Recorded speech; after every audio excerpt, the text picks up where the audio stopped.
tell me something about yourself. First of all, thank you for the opportunity. I'm Saikran. I'm from Hyderabad. I've cleared my chartered accountancy in May 2022, and I have joined Tolaram Group Nigeria through campus placements. But I had to resign due to severe health issues there. But my time in Tolaram Group, I have been involved in internal audit, right from the planning stage to the reporting stage. And I've also been responsible for preparing pitch presentations, which generated a revenue of around $50,000 to the company. And coming to my articleship, it was a 70-30 ratio. 70% of my articleship was into internal audit, and 30% was into statutory audits, bank audits, and statutory compliances like ITR, GSTR, etc. The major departments which I have worked on are P2P, O2C, H2R, and I've done some assertion testing, ICFR testing, etc. And coming to my education, I've cleared my Bcom with 8.3 CGPA and my intermediate with 90% and my 10th with 9.3 CGPA. And we are a family of 4. We stay in Hyderabad. That's a brief about myself, sir. What are your major audit observations in internal audit in the Tolagram group? Okay. So basically, in the Tolaram group, the department which I was auditing, the P2P process is not standardized. There were no proper controls allocated there, and the controls are not designed and are not operating effectively. So what I did was I've done segregation of duties. I've implemented a maker-checker control, leading to an effective operating efficiency and financial accuracy. Anything else? Yeah.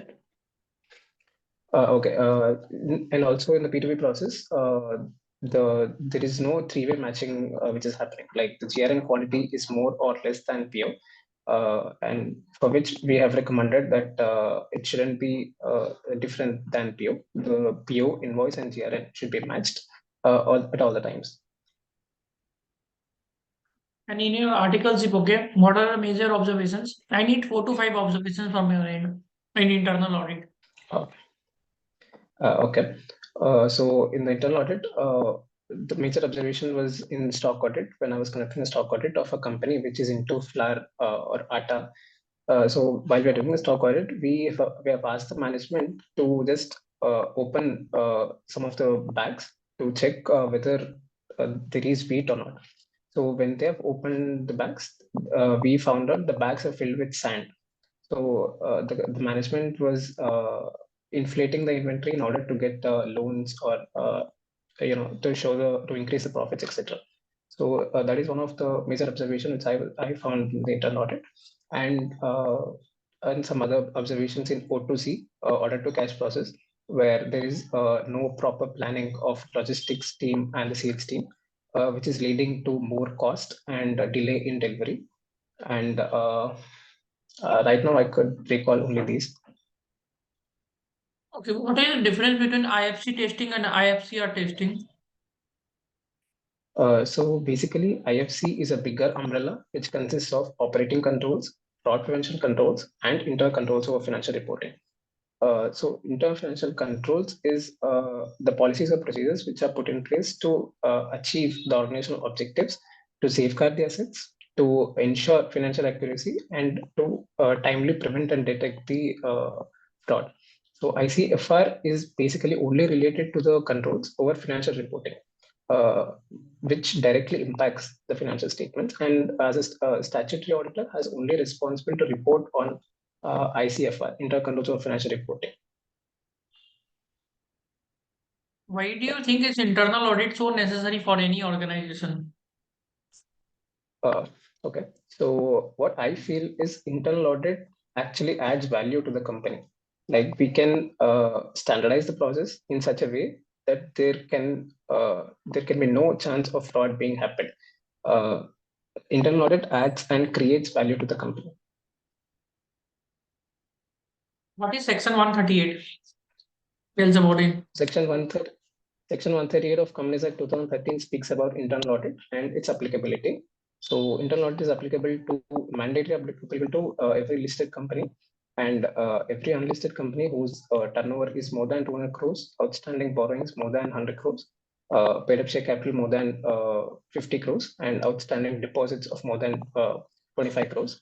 And for private companies whose turnover is more than 200 crores and outstanding loans and borrowings of more than 100 crores.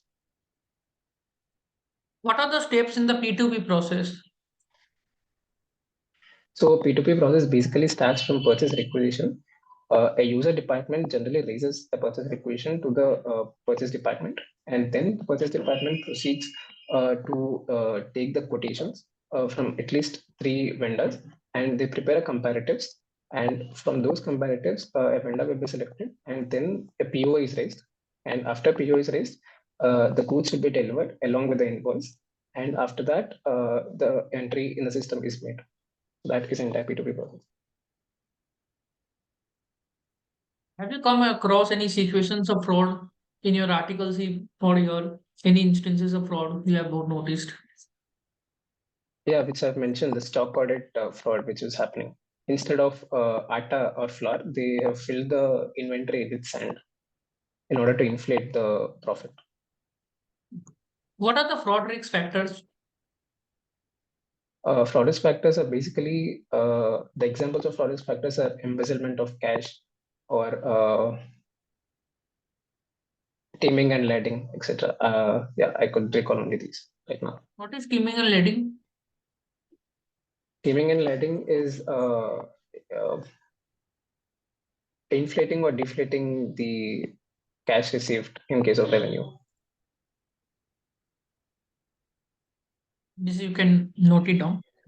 Okay. Yeah. What situations lead to a fraud? Any indicators that you feel that is can lead to a fraud? What are those situations? So when in a particular process there are no designated controls, then a fraud might happen, and fraud can be happen from employee stage or a management stage. So yeah, Anything else? that's what I could think of right now. Note it down, huh? Fraud is important. Fraud. How can you find a fraud in a P2P process? I mean, a particular fraud or Any for example, discrepancies? What are the discrepancies in the P2P process that you can find out? Okay. So each stage of P2P process contains risks and controls to mitigate them. Right from purchase requisition. In the purchase requisition, it might be that the PR might not be approved by the vertical head of user department. So that is a risk there. And while raising the purchase requisition, a material code might not be created. Or during the quotation stage, the vendor might be selected in a biased basis, or the comparatives may not be prepared correctly, or the purchase department may have access to the quotations before the last date of quotations, or the POs may not be approved, or PO splitting can be happened. There can be blanket POs with related parties, or the GRN quantity may be more or less than the PO, and the entry in the systems might be more or less than the PO.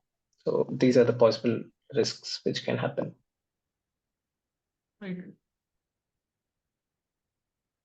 What are the risks in the order to cash process?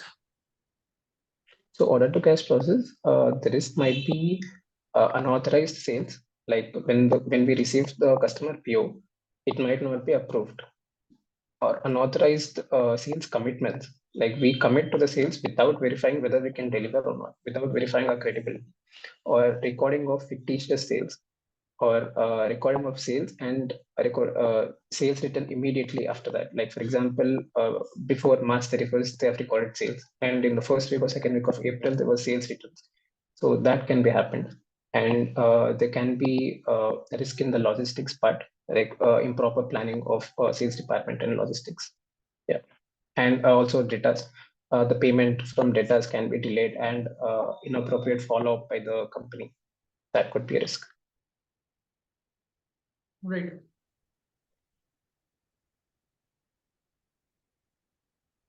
There is a major bank failure, as you can see, okay, in the global economy. A lot of banks have failed, US banks. What are the reasons for the failures of the banks? Reasons for the failure, I have to look into it properly. I have to update myself regarding the failure of the banks.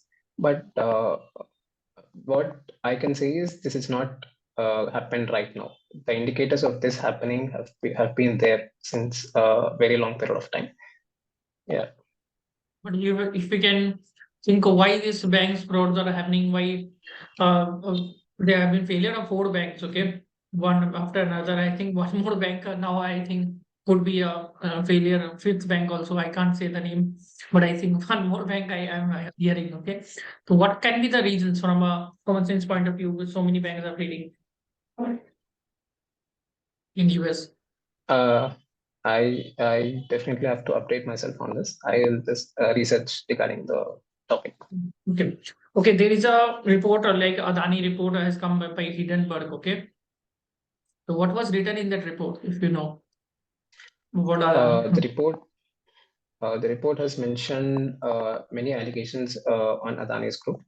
It has the major points are some of the related parties who have criminal cases are in the key managerial position in the Adani group.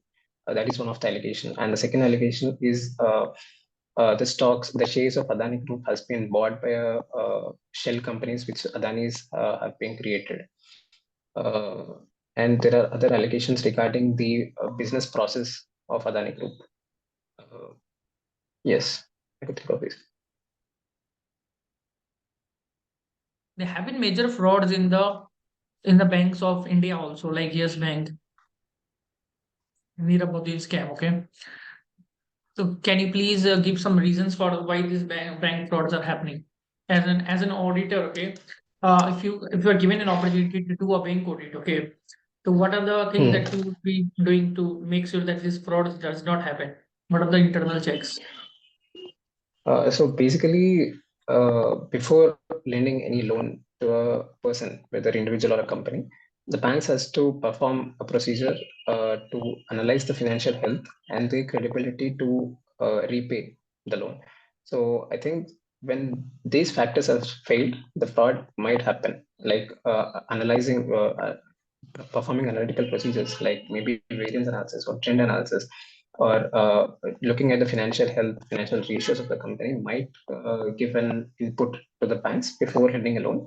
So yeah, these might be the reasons why frauds are happening. Right.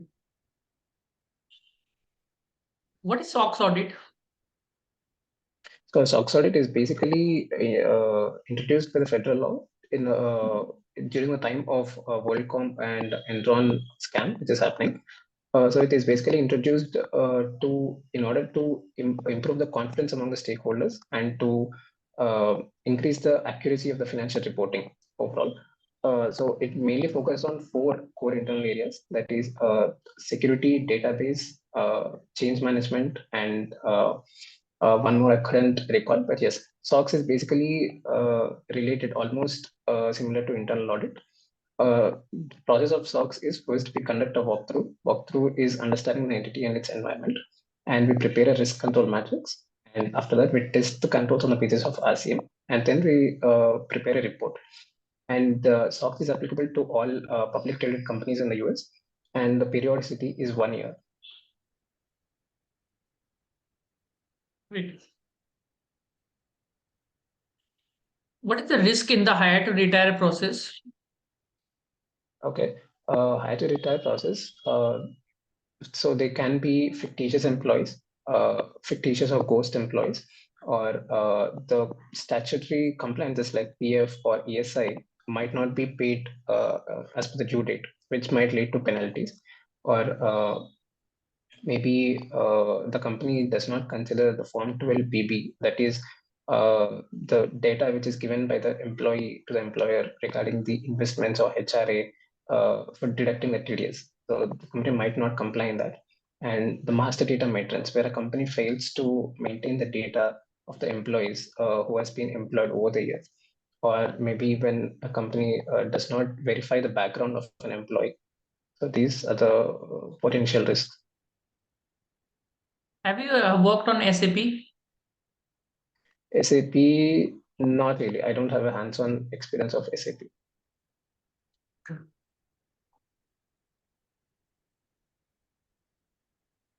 what are the general controls which must be there? Okay, you have done software in Tally and something like it. What are the risk which is there? Okay, which management can override, and what are the controls which can be there in any software of accounting software of any company? What are the major risks and what Okay. are the controls which can be done to mitigate? Okay. So access can be one of the major thing. Like providing access to a wrong person might lead to potential risk of fraud. And make a checker control. Like what one person is doing should be checked by another person. That is one of the most important thing in accounting software. And the software must not accept any backdated entries until a tolerable level. Like around 10 days is fine. But if the company is trying to enter more than 10 days backdated entries, that is going to be an issue. And yeah, mostly these kind of things. Do you have an idea about why the Enron fraud happened? What were the reasons for And the done fraud of for, Enron? I have to look into it. Okay. Why the SOX was introduced? Yes, Sarbanes-Oxley SOX Act. was introduced. Sarbanes-Oxley was introduced to to bring the accuracy, to bring the financial accuracy, like whether the companies which are reporting their financials, whether they are true and fair. So in order to increase the confidence among the stakeholders or shareholders, the SOX has been introduced. Do you have any idea about the Go mechanic fraud which has happened? Go mechanic fraud or something. This is in the news recently. Go mechanic. Go mechanic, I have to look into it. Look into it. Okay.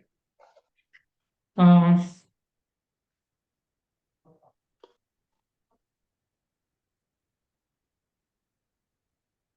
what is GRC? GRC is governance, risk, and compliance, as far as I What can is know. it? What it is exactly? So GRC is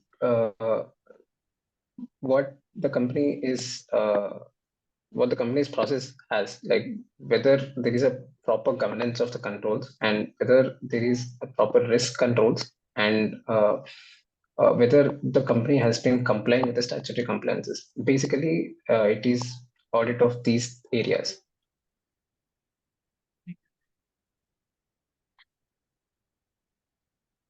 What are the risks in the vendor master creation? Vendor master creation. Okay, so vendor master creation. The company might select a vendor who has not proven his ability. Like when vendor is fairly due to the market, uh, the company does not verify the credibility of vendor and still adds into vendor master list, or whether vendor might be a related party. Um, yeah, What are the components of internal control? components of intercontrol. Internal The control. components of intercontrols must be design implementation and operating effectiveness. These are the two components. What is design and implementation? So design implementation is the existence of the particular control. For example, in P2P process, when the purchase authorization is required to be approved, that is a control. And whether a particular person is there to approve or not, that is design implementation. And operating effectiveness is whether the person is person is able to authorize it, like whether he has the sufficient knowledge enough to authorize it, whether he is in a position to authorize it. That is operating effectiveness.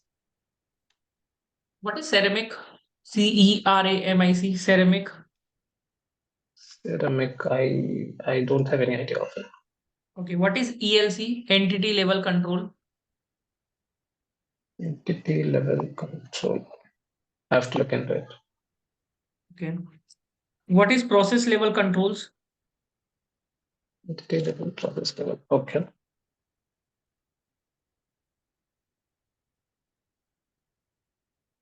What, according to you, should be the internal control over the fixed assets? Fixed assets. Okay. Uh, okay. So when when a user department is raising the purchase requisition, we have to verify whether it is actually needed or not, whether the purchase of capex is actually needed, and regarding the depreciation, whether it is properly valued or not, um, and regarding the maintenance of fixed assets register, and also tagging of fixed assets, whether the each of the asset is properly tagged or not, and maintenance of title deeds.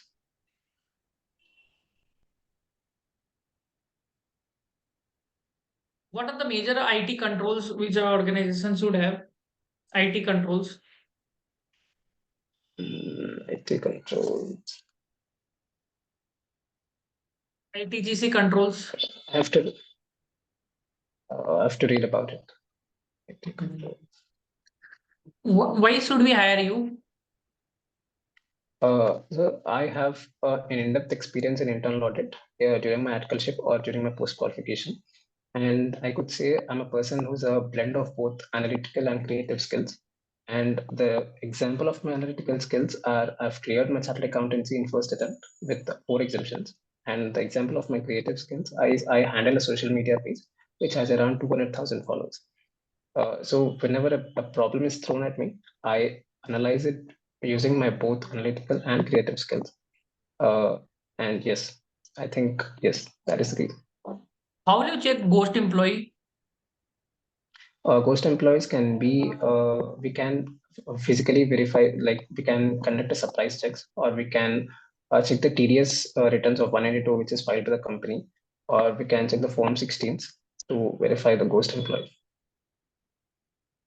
These things generally, the fraudsters are very, companies are very clever to know about. Anything else apart from this?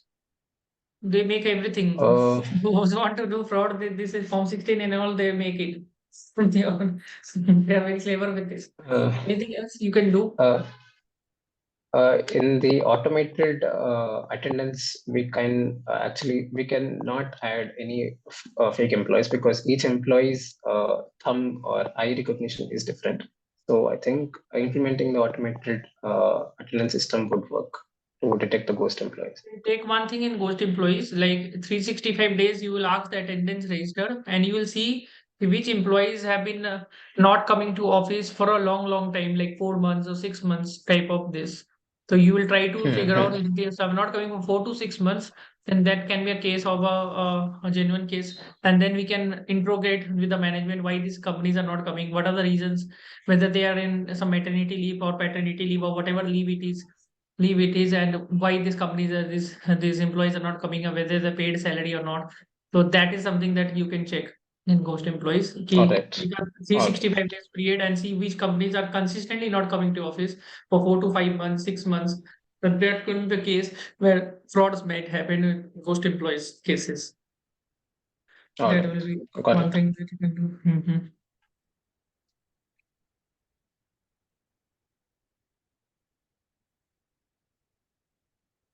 Okay, then I think it is great. I'll tell you the feedback after the session. This you can come into the same link. Great. Mm. All right.